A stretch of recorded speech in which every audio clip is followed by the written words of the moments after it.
사랑하고 축복합니다. 울진까지 이사를 가서 오늘 온 식구들이 와서 함께 예배드려서 너무 좋네. 오늘도 하나님의 전화와 예배하는 우리 사랑하는 모든 성도 여러분들에게 하나님의 놀라우신 은혜가 함께하기를 주님의 이름으로 축복합니다. 사람들이 살면서 참 기술 치는 소리가 있어요. 환난이라고 하는 이야기를 들으면 참 듣기 싫습니다. 여러분, 환난을 좋아하는 사람 이 땅에 한 명도 없을 겁니다. 근심과 재앙을 이야기하는 것이 환난이거든요. 우리를 근심하게 하는 것, 또한 우리에게 재앙이 많은 것 좋아하는 사람 하나도 없습니다. 또 삶을 살아가면서 고난이라고 하는 이러한 이야기를 좋아할 사람이 하나도 없습니다. 이 고난이라고 하는 뜻은 무엇입니까? 괴로움과 어려움을 고난이라고 이야기했는데, 여러분들 괴로운 거 좋습니까? 어려운 거 좋습니까? 고난 이야기하면 다들 싫어합니다. 시험이라고 하는 이러한 이야기를 들어도 여러분들 좋아하지 않습니다. 학생들에게 시험 본다라고 이야기하여도 좋아하지 않아요. 그 시험을 테스트라고 우리가 이야기를 하는데, 그 테스트를 한다라고 이야기하여도 좋아하지 않는데, 성경에서는 말입니다. 이 시험을 테스트라고 이야기도 하지만 템포테이션, 즉 유혹이라고 하는 것으로 우리에게 다가올 때가 참으로 많이 있거든요. 참으로 우리를 어떻게 하든지 악한 것들이 다가와서 우리를 넘어뜨리려고 하는 이러한 시험 좋아하는 사람이 없습니다. 성경에서도 마찬가지입니다. 이 성경을 우리가 읽어보면, 환난에 관하여 말씀이 기록이 되고 있고, 고난에 관하여 말씀이 기록이 되고 있고, 시험에 관하여서 말씀이 기록이 되고 있습니다. 그런데 성경은 우리에게 아주 역설적으로 우리에게 말씀합니다. 요한복음 16장 33절에서 너희가 환난을 담대하라, 환난을 당하나 담대하라, 내가 세상을 이기었노라 라고 이렇게 이야기하면서 우리에게 환난이 온다 할지라도 담대하게 이 모든 것들을 넉넉히 이기며 삶을 살아가라고 우리에게 말씀합니다.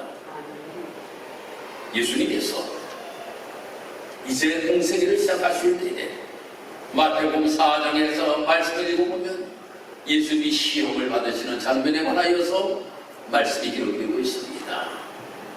그런데 말입니다, 아까 마귀 사탄들은 말입니다, 우리에게 시험을 주는데 어떻게 시험을 주는지 아십니까? 어떻게 우리를 유혹하는지 아십니까? 우리가 가장 약한 부분들을 넘어뜨리려고 한다는 거예요. 우리의 가장 약한 부분, 여러분 한번 생각해 보세요. 나에게 가장 약한 부분이 무엇인가? 예수님의 가장 약한 부분이 무엇이었을까요? 예수님께서 무엇을 하신 다음에 시험을 받으셨습니까? 금식을 하신 다음에 시험을 받으셨어요. 그것도 40일을 금식하신 다음에 시험을 받으셨다라고 하는 겁니다. 그러면 예수님의 가장 약한 부분이 무엇일까요? 뭐니 해도 먹는 것이 가장 예수님의 약한 부분일 것이라고 생각하고 마귀는 더 돌덩어리를 떡으로 만들려고 예수님을 시험하는 모습을 우리는 보게 됩니다. 우리에게도 마찬가지라고 하는 겁니다. 우리가 삶을 살아가면서 우리의 가장 약한 부분을 마귀는 와서 건드립니다. 우리를 건드려요. 그래서 우리를 넘어뜨리려고 한다고 하는 거예요. 그런데 이것도 우리는 넉넉히 이길 수 있는 우리의 모습이 되어야 된다고 하는 겁니다. 예수님께서 십자가에서 엄청난 고난을 당하셨지요. 예수님만 고난을 당한 것이 아니라 또한 사도 바울도 엄청난 고난을 당하였고, 초대교회의 성도들의 모습을 보면 엄청난 고난을 당하였습니다. 고난이라고 하는 이야기 듣기는 지금 이야기에도 불구하고 그들이 이러한 고난을 당하였다라고 하는 겁니다. 그러면 여러분들 한번 생각해 보세요. 싫어, 환난도 싫고 시험도 싫고 고난도 싫어. 그런데 우리가 삶을 살아오면서 이거 안 당해본 분들 계십니까? 여러분들 가운데 나 환난 한 번도 안 당하였어, 나 고난 한 번도 없었어, 나 시험거리 한 번도 없었어. 여러분 이렇게 이야기하시는 분들이 이 자리에 한 분도 안 계실 겁니다. 저도 살아오면서 여러 가지 이 세 가지를 가만히 설교를 준비하면서 보니까 너무나도 많았어. 너무나도 많았어. 그 모든 것들을 다 지금까지 모든 것들을 견디고 이긴 것들을 가만히 생각해 보면 다 하나님의 은혜예요. 다 하나님의 은혜. 환난을 이긴 것도 하나님의 은혜요. 고난을 이긴 것도 하나님의 은혜요. 시험거리를 이긴 것도 하나님의 은혜였다라는 것이 삶 속에서 고백되어지더라고요. 오늘 우리가 말씀을 읽어보면 이 말씀은 이스라엘 백성들이 이제 저 애굽 땅에서 출애굽하여서 가나안 땅을 향하여서 이제 가고 있던 중에 이스라엘 백성들이 이제 여호와의 명령에 따라서 신광야를 떠나서 르비딤의 장막을 치게 되는 장면에 관하여서 말씀이 기록이 되고 있습니다. 이제 신광야에서 하나님이 인도하시던 거예요. 그래서 그들이 독가라고 하는 곳을 지나갑니다. 알루스라고 하는 곳을 지나갑니다. 이렇게 독가와 알루스라고 하는 지역을 지나가는 중에 하나님이 어떻게 인도하셨는가 하면 밤에는 불기둥으로 하나님이 인도하여 주시고 낮에는 구름 기둥으로 하나님께서 인도하여 주셔서 르비딤에 도착하였다라고 하는 거예요. 그러면 여러분 생각해 보세요. 누가 르비딤까지 인도하셨습니까? 누가 인도하셨어요? 하나님이 인도하셨잖아. 아니 그러면 편안해야 될 것 아니에요. 하나님께서 신광야를 떠나서 내가 너희들이 갈 때에 밤에는 불기둥으로 낮에는 구름기둥으로 하나님이 인도하여 주셔서 하나님께서 저 르비딤이라는 곳에 딱 도착하였는데 도착하자마자 그들에게 큰 시험거리가 한 가지가 있었어요. 큰 환난이 있었다라고 하는 겁니다. 그것이 무엇입니까? 물이 없는 거였어요. 물이 없는 거. 그래서 이제 이 이스라엘 백성들이 모세를 향하여서 원망하기를 시작합니다. 왜 우리를 애굽에서 인도하여 내서 이곳까지 와서 우리가 목말라 죽게 하느냐 라고 이렇게 이야기를 하고 있는 거예요. 그냥 애굽 땅에 가만히 있었으면 우리가 그래도 종살이로 삶을 살았지만 먹을 것 때문에는 걱정하지 아니하였다라고 하는 거예요. 그런데 왜 우리를 인도하여 내어서 여기에서 이 고통 중에 아니 우리의 가축도 우리 모든 자손들도 목말라 죽게 하였다 라고 이렇게 그들이 이야기하는 모습을 보게 됩니다. 그런데 이러한 불평과 불만을 하는 곳, 참으로 이곳에서 하나님이 역사하심으로 인하여서 하나님께서 물을 펑펑 쏟아내 주심으로 인하여서 그들이 먹고도 남는 놀라운 역사를 일으키시는 모습을 보게 됩니다. 여러분, 우리가 삶을 살아가면서 원망하고 불평하며 삶을 살아가려고 하면 원망, 불평거리가 너무나도 많이 있습니다. 어떤 할머니가 말입니다. 노래 교실을 다니셨다라고 하는 거예요. 80이 넘으시는 그분이 노래 교실을 다녔다라고 하는 겁니다. 이 노래 교실을 다니면서 와 참으로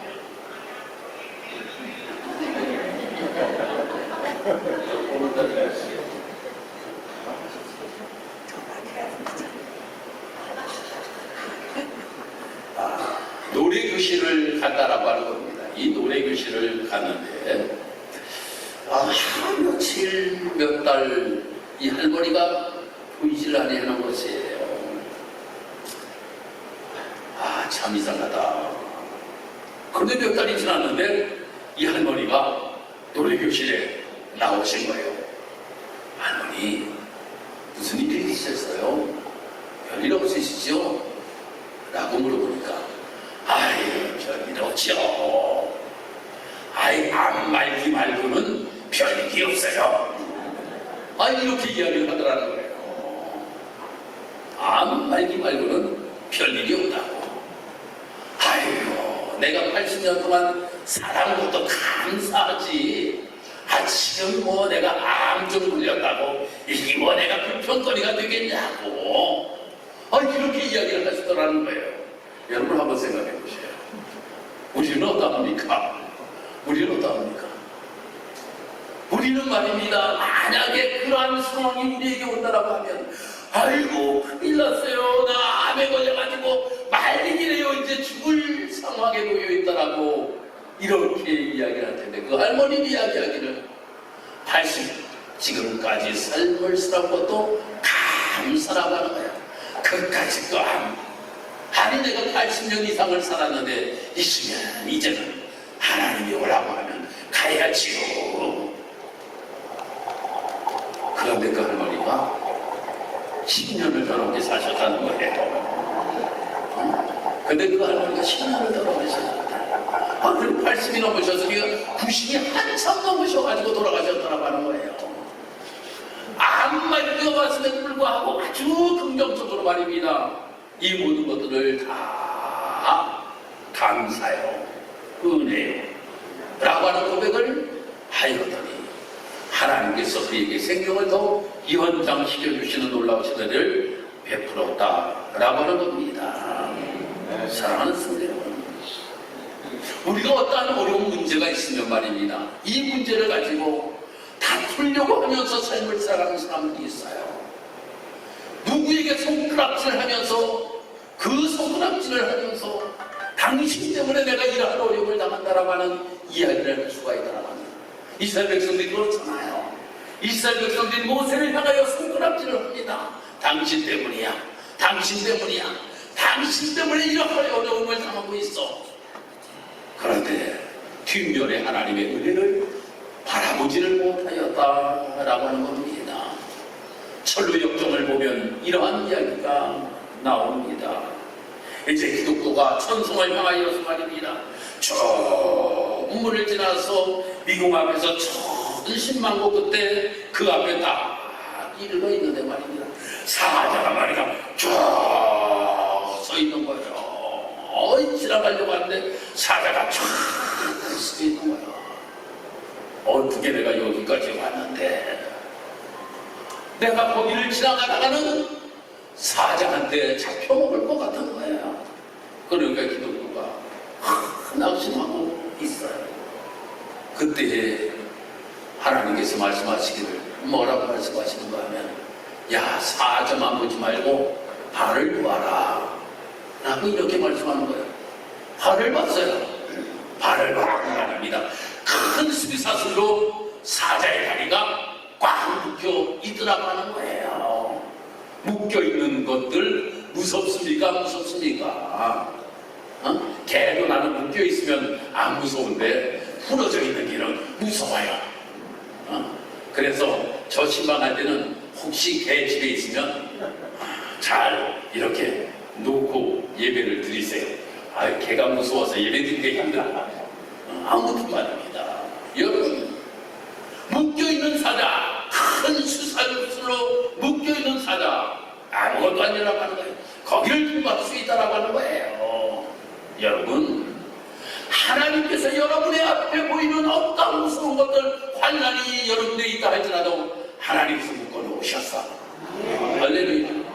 하나님이 묶어놓으셨다라고 하는 거예요. 그 하나님이 묶어놓으셨으니 우리는 담대하게 그 모든 것을 이기며 앞으로 나아갈 수 있는 우리의 모습이 되어야 될 줄 믿습니다.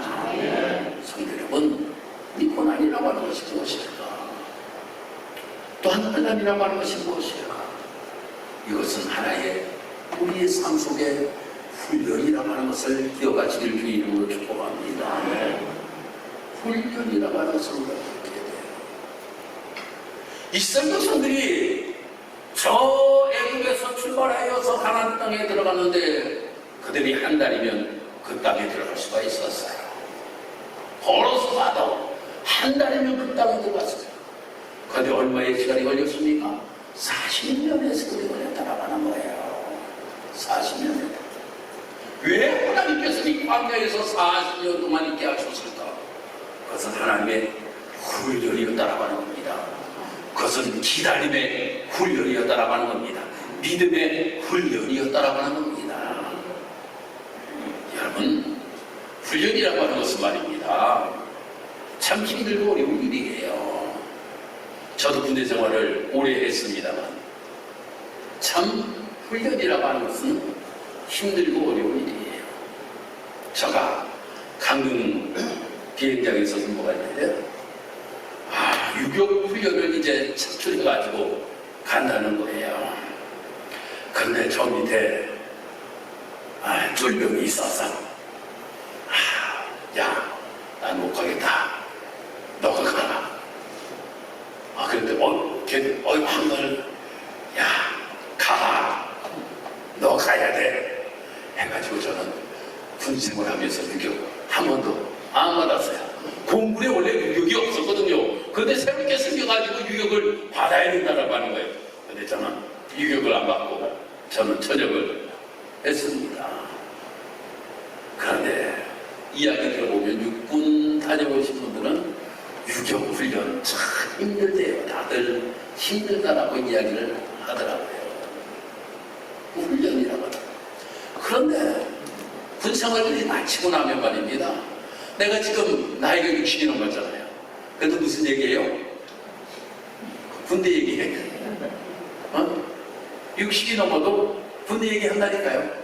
우리 정보사님은 70이 넘었는데도 군대 얘기하죠. 군대 얘기 왜 합니까? 그만큼 힘들고 어려운 훈련의 기간이었다라고 하는 거예요.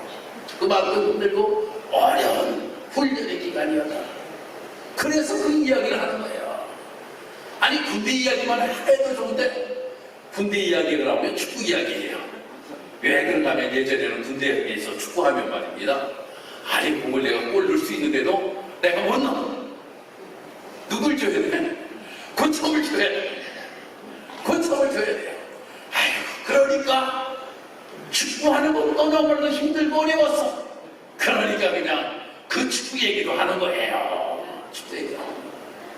여러분, 그것을 지나고 나면, 그 모든 것들을 지나고 나면, 야, 예전에 내가 이렇게 힘들고 어려운 것들도 다 겪었지만 이겼어 라고 하는 것을 군대 생활한 사람들이 이야기하는 거예요. 우리가 신앙생활도 마찬가지라고 하는 겁니다. 우리가 신앙생활 하면서 우리가 가장 힘들고 어려운 일이 있었지만 그것을 다 이기고 난 다음에는 여러분들 분명히 그렇게 이야기하잖아요. 내가 옛날에 참 힘들고 어려운 일이 있었는데 이 모든 것들을 다 하나님 은혜 가운데 잘 이겨서 간증거리가 바로 그것이 간증거리 아닙니까? 우리 성도 여러분들, 우리가 삶을 살아가면서 말입니다.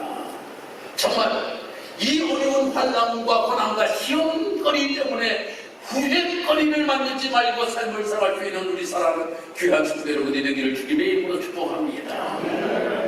죽을 때 후회하는 25가지라고 하는 이러한 책을 쓰신 일본의 정신과 의사인 오츠 슈이치라고 하는 분이 계십니다. 이 오츠 슈이치라고 하는 분은 말입니다. 이야기하기를 뭐라고 이야기하는가 하면 내가 죽으면서 후회하는 것들이 참으로 여러 가지들이 있다라고 하는 거예요. 우리는 말입니다. 어떤 것들을 후회하는가 라고 하면 사랑하는 사람에게 고맙다라고 이야기하지 못한 것들, 그 제일 먼저입니다. 내가 사랑하는 사람 있잖아요. 그 사람에게 내가 고맙다라고 이야기를 하지 못한 것들. 두 번째로는 내가 정말 진짜로 하고 싶은 일이 있었는데 하지 못하였던 것들, 이것을 후회한다라고 하는 겁니다. 다음에는 겸손하지 못하였던 것, 친절하지 못하였던 것, 나쁜 짓 한 것, 꿈을 이루지 못한 것, 감정에 휘둘리며 삶을 살아가는 것, 만나고 싶은 사람 만나지 못한 것, 여행을 하지 못한 것, 여러 가지 이야기가 참으로 많이 있어요. 그 25가지를 이야기합니다.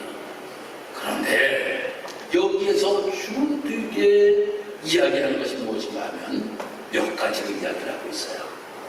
사랑하지 못한 것, 용서하지 못한 것, 행복하게 삶을 살아가지 못한 것, 포용하며 삶을 살아가지 못한 것, 열정적으로 삶을 살아가지 못한 것, 여유롭게 삶을 살아가지 못한 것, 감사하지 못하며 삶을 살아가는 것, 이것들을 위하라고 합니다. 여러분이 삶을 살아오면서 말입니다. 여러분이 언젠가는 내가 하나님 앞에 갈 텐데 이것 때문에 우리가 후회한다라고 하는 거예요. 이것 때문에 후회해요. 그런데 후회하는 사람 치고 말입니다. 후회하는 사람 치고, 아이고 내가 10억을 벌어야 되는데 10억을 벌지 못하였다고, 이렇게 후회하는 사람 한 명도 없다라고 하는 거예요. 아이고 내가 장관이 되어야 되는데 장관 되지 못한 것 후회하는 사람 하나도 없다라고 하는 겁니다. 없다라고 하는 거예요. 보면 아주 작은 것들, 소소한 것들 말입니다. 우리가 삶을 살아가면서 일상생활 속에서 일어났던 일들, 이 모든 것들을 후회하며 삶을 살아간다라고 하는 거예요. 여러분 그러니까 우리는 말입니다. 하나님의 자녀이잖아요. 할렐루야. 하나님의 자녀이잖아요.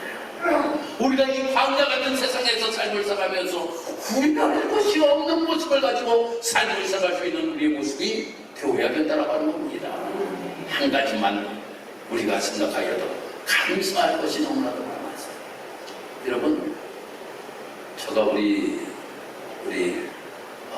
서치호 장로님 보고 장로님이 돌아가실 때가 되면 장로님 집 저한테 주세요. 그러면 장로님 저 준다고 말씀 안 하실 것 같은데.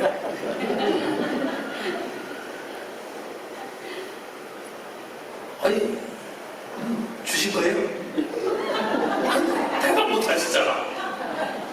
대답 못 하시잖아. 왜 나를 준다고 얘기를 못 할까요? 줄 아들이 있으니까.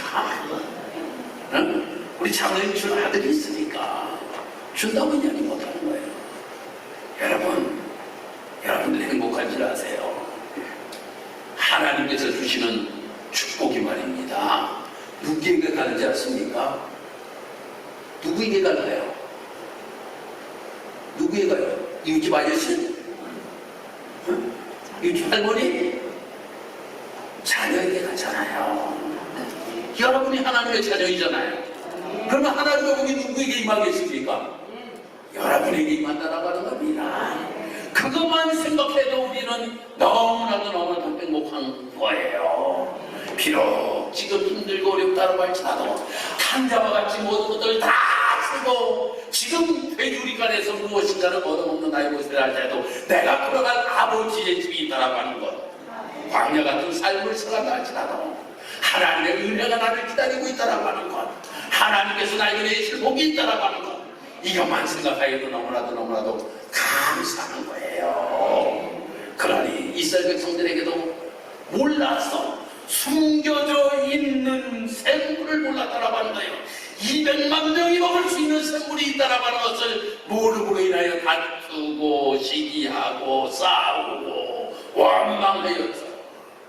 그런데 하나님께서는 그를 이름에 감추인 것이 말입니다.